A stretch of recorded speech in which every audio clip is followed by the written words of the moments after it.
Operation सिंदूर पर 7 मई 2025 को हुई प्रेस कॉन्फ्रेंस के दौरान भारत ने अपनी प्रतिक्रिया को केंद्रित, संतुलित और गैर उत्तेजक बताया था।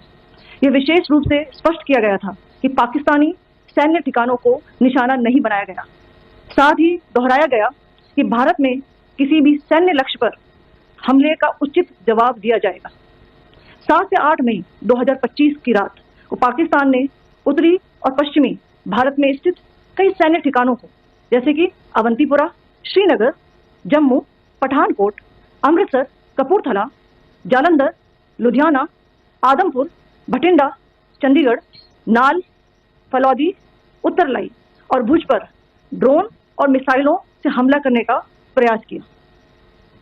इन हमलों को इंटीग्रेटेड काउंटर यूएएस ग्रिड और वायु रक्षा प्रणालियों द्वारा निष्क्रिय कर दिया गया। इन हमलों का मलबा कई स्थानों से बरामद हुआ, जो कि पाकिस्तानी हमलों का प्रमाण है। On the night of 7th May 2025, Pakistan attempted to engage a number of military targets in northern and western India using drones and missiles. These places included Avantipura, Srinagar, Jammu, Pathankot, Amritsar, Kapurthala, Nal, Jalandhar, Ludhiana, Adampur, Bhatinda, Chandigarh, Falodi, Uttarlai and Bhuj. These were neutralized by the integrated counter unmanned aerial system and other air defense systems. The debris of these attacks is now being recovered from a number of locations that prove the Pakistani attacks. आज सुबह भारतीय सशस्त्र बलों ने पाकिस्तान के कई स्थानों पर वायु रक्षा रडार और प्रणालियों को निशाना बनाया। भारत की प्रतिक्रिया समान क्षेत्र में समान तीव्रता के साथ की गई।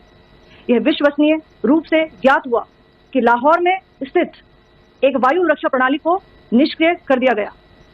Today morning, Indian Armed Forces targeted air defense radars and systems at a number of locations in Pakistan. Indian response has been in the same domain with the same intensity as Pakistan. It has been reliably learned that an air defense system at Lahore has been neutralized.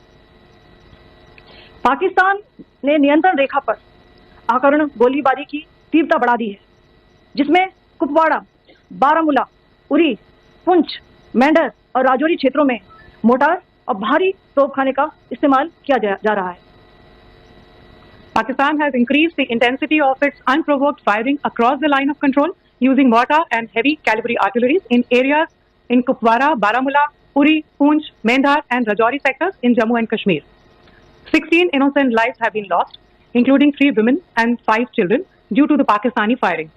Here too, India was compelled to respond to bring mortar and artillery fire from Pakistan to a halt. Indian Armed Forces reiterate their commitment to non-escalation, provided it is respected by the Pakistan military. Jai Hind.